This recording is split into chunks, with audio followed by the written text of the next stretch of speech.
పీఓకేలో తిరుగుబాటుకు shocking కారణాలు ఏంటో తెలుసా? Hello friends, welcome back to our channel.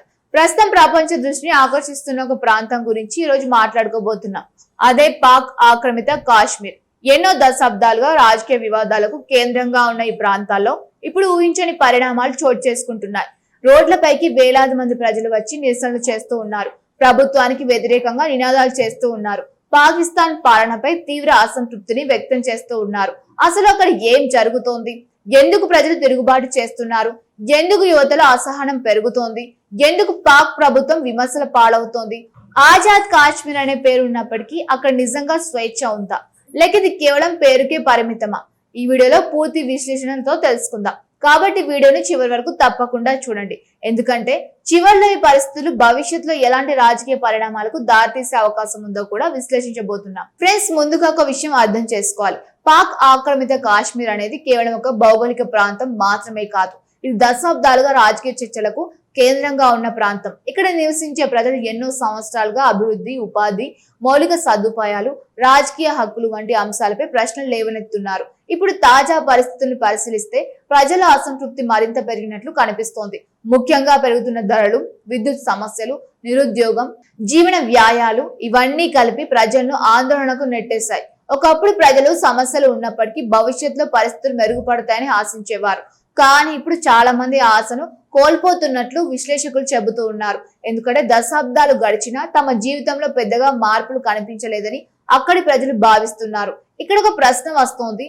Pak ఆక్రమిత కాశ్మీర్ అంటే ఏమిటి? ఈ ప్రాంతం ప్రధానంగా రెండు భాగాలుగా విభజించబడింది. ఆజాద్ జమ్మూ కాశ్మీర్, గిల్గిట్ బాల్టిస్తాన్.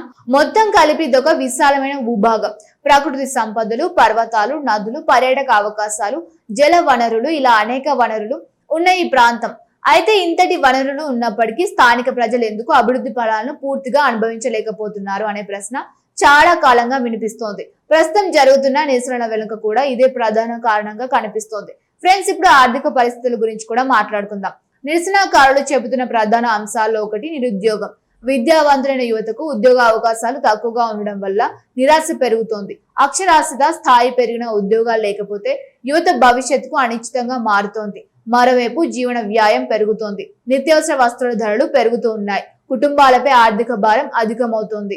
సాధారణ ప్రజలు తమ ఆదాయంతో కుటుంబ అవసరాలు తీర్చుకోవడం కష్టంగా మారుతోందని చెబుతూ ఉన్నారు. ఇక్కడే అసలు అసంతృప్తి ప్రారంభమవుతోంది. ఎందుకంటే ప్రజలు పన్నులు చెల్లిస్తూ ఉన్నారు, వనరులు ఉన్నాయి, కానీ అభివృద్ధి మాత్రం కనిపించడం లేదని విమర్శిస్తూ ఉన్నారు.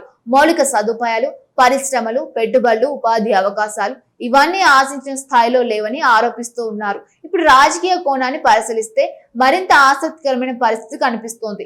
అధికారికంగా చూస్తే అక్కడ స్థానిక ప్రభుత్వం ఉంటుంది, అసెంబ్లీ ఉంటుంది, రాజకీయ వ్యవస్థ ఉంటుంది. కానీ నిర్ణయాధికారం ఎంతవరకు స్థానిక ప్రజల చేతుల్లో ఉంది అనే ప్రశ్న తరచుగా వినిపిస్తోంది.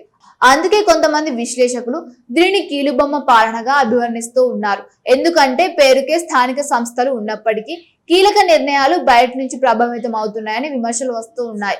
ఫ్రెండ్స్, ప్రస్తుతం ప్రజలు రోడ్లపైకి రావడానికి మరో కారణం రాజకీయ ప్రాతినిధ్యం అంశం. స్థానిక ప్రజల స్వరం పూర్తిగా ప్రతిబింబించడం లేదనే భావన కొందరిలో పెరుగుతోంది. ప్రజాస్వామ్య వ్యవస్థలో ప్రజల అభిప్రాయాలకు విలువ ఉండాలి, కానీ తమ అభిప్రాయాలు పట్టించుకోవడం లేదని కొందరు నిరసనకారులు ఆరోపిస్తూ ఉన్నారు. ఇప్పుడు మీరు ఒక విషయం గమనించాలి. ఆర్థిక సమస్యలు ఒకటే ఉంటే ప్రజలు కొంతకాలం భరిస్తారు. రాజకీయ సమస్యలు ఒకటే ఉంటే కూడా ఓపిక పడుతూ ఉంటారు. కానీ ఆర్థిక సమస్యలు, నిరుద్యోగం, రాజకీయ అసంతృప్తి, అభివృద్ధి లోపం ఇవన్నీ ఒకేసారి కనిపిస్తే పరిస్థితి మరింత క్లిష్టంగా మారుతోంది. ఇదే ప్రస్తుతం అక్కడ కనిపిస్తున్న ప్రధాన దృశ్యం. ప్రజలు కేవలం ధరల పెరుగుదల గురించి మాత్రమే మాట్లాడడం లేదు, తమ భవిష్యత్తు గురించి కూడా ఆందోళన వ్యక్తం చేస్తూ ఉన్నారు. తమ పిల్లలకు ఉద్యోగాలు దొరుకుతాయా, జీవన ప్రమాణాలు మెరుగుపడతాయా, అభివృద్ధి అవకాశాలు వస్తాయా అనే ప్రశ్నలు వేస్తూ ఉన్నారు. మరో ముఖ్యమైన అంశం బడ్జెట్ కేటాయింపులు. అభివృద్ధికి అవసరమైన నిధులు తగ్గిపోతున్నాయనే ఆరోపణలు కూడా వినిపిస్తూ ఉన్నాయి. ప్రజలకు కావాల్సిన సేవలు, మౌలిక సదుపాయాలు, విద్య, ఆరోగ్యం వంటి రంగాలకు మరింత పెట్టుబడులు అవసరమని స్థానికులు చెబుతూ ఉన్నారు. ఫ్రెండ్స్, ప్రపంచ చరిత్రకు పరిశీలిస్తే ఒక విషయం స్పష్టంగా కనిపిస్తోంది. ప్రజలు ఎక్కువ కాలం తమ సమస్యను పట్టించుకోలేదని భావిస్తే నిరసనలు ప్రారంభమవుతూ ఉంటాయి. ఆ నిరసనలు చిన్నవిగా మొదలై పెద్ద ఉద్యమాలుగా మారవచ్చు. అందుకే ప్రస్తుతం జరుగుతున్న పరిణామాలను చాలా మంది నిశ్చితంగా గమనిస్తూ ఉన్నారు. ఇక్కడ మరో కీలకమైన ప్రశ్న కూడా ఉంది. ఈ పరిస్థితి భవిష్యత్తులో ఎటువైపు దారి తీస్తోంది?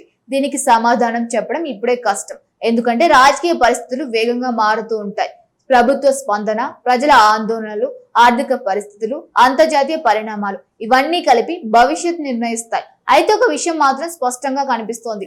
ప్రజలు ఇప్పుడు అభివృద్ధి, ఉపాధి, మెరుగైన జీవన ప్రమాణాలు, పారదర్శక పాలన కోరుతూ ఉన్నారు. ఈ డిమాండ్లు నెరవేరకపోతే అసంతృప్తి మరింత పెరిగే అవకాశం ఉందని విశ్లేషకులు చెబుతూ ఉన్నారు. ఇప్పుడు భారతదేశం మరియు పాక్ ఆక్రమిత కాశ్మీర్ మధ్య పోలిక గురించి కూడా చర్చ జరుగుతోంది. ముఖ్యంగా మౌలిక సదుపాయాలు, రహదారులు, విద్య, ఆరోగ్యం, పెట్టుబడులు, పర్యాటక అభివృద్ధి వంటి అంశాలపై అనేక వాదనలు వినిపిస్తూ ఉన్నాయి. ప్రజలు తమ ప్రాంతాల్లో కూడా వేగవంతమైన అభివృద్ధి కావాలని కోరుకుంటున్నారు. ఫ్రెండ్స్, ఈ మొత్తం పరిస్థితిని ఒకే వాక్యంలో చెప్పాలంటే ప్రజల అసంతృప్తి కేవలం ఒక సమస్య వల్ల కాదు, అనేక సమస్యల సమ్మేళనం వల్ల ఏర్పడింది. ఆర్థిక ఇబ్బందులు, నిరుద్యోగం, ధరల పెరుగుదల, రాజకీయ అసంతృప్తి, అభివృద్ధి లోపం ఇవన్నీ కలిపి ప్రస్తుతం కనిపిస్తున్న ఉద్యమాలకు కారణమవుతూ ఉన్నాయి. మరి రాబోయే రోజుల్లో పరిస్థితులు ఎలా మారుతాయి? ప్రజల డిమాండ్లకు పాలకులు ఎలా స్పందిస్తారు? ఆర్థిక పరిస్థితి మెరుగుపడుతుందా? రాజకీయ మార్పులు చోటు చేసుకుంటాయా? ఇవన్నీ కాలమే నిర్ణయించాలి. కానీ ప్రస్తుతం ప్రపంచం దృష్టి ఈ ప్రాంతంపైనే ఉంది. మీ అభిప్రాయం ఏమిటి? ప్రజల ఆందోళనకు ప్రధాన కారణం ఆర్థిక సమస్యలా లేక రాజకీయ అసంతృప్తినా? కామెంట్స్ లో మీ అభిప్రాయాన్ని తప్పకుండా తెలియజేయండి. వీడియో మీకు నచ్చితే లైక్ చేయండి, షేర్ చేయండి. మా ఛానల్ ను సబ్స్క్రైబ్ చేసుకుని బెల్ ఐకాన్ ప్రెస్ చేయండి. ఇలాంటి అంతర్జాతీయ రాజకీయ విశ్లేషణతో మళ్ళీ మీ ముందుకు వస్తాం. అప్పటి వరకు జాగ్రత్తగా ఉండండి. Thank you for watching.